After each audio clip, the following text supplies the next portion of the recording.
Arestado ang isang babaeng high-value target ng Philippine Drug Enforcement Agency o PDEA matapos ang isinagawang bypass operation sa Camarines Sur. Kung magkano ang halaga ng nakuhang iligal na droga sa kanya, ating alamin sa exclusive report ni Nomer Corporal.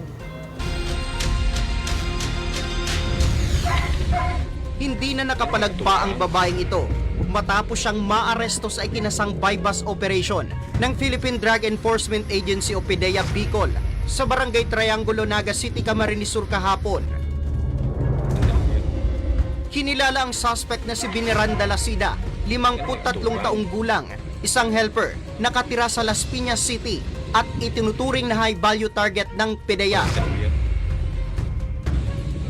Nakuha sa kanya ang isang malaking bundle ng plastic na may lamang hininala ang shabu at may timbang na 200 grams at may market value na higit 1.3 million pesos. Maliban sa droga, nakuha rin sa posisyon ng suspect ang isang cellphone na ginagamit umano nito sa illegal na transaksyon at ginamit na marked money.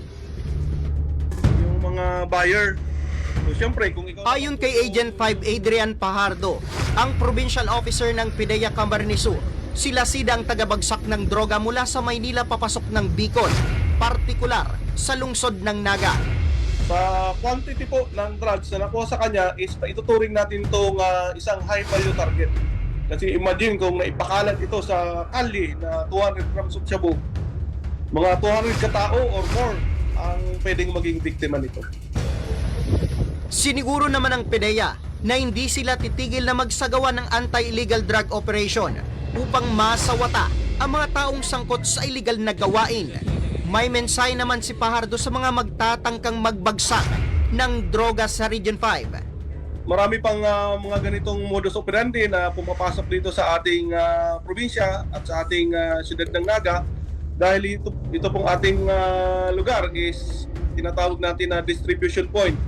Is nakahanda po yung inyong mga otoridad, yung PDEA, yung PNP, yung NBI at other law enforcement agency. Nagtutulong-tulong po kami dito.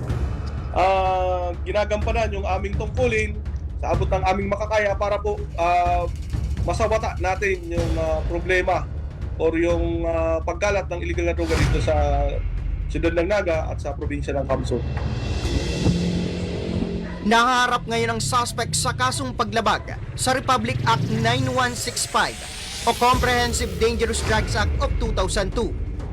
Para sa totoong balita sa Bagong Pilipinas, Nomer Corporal, Congress News.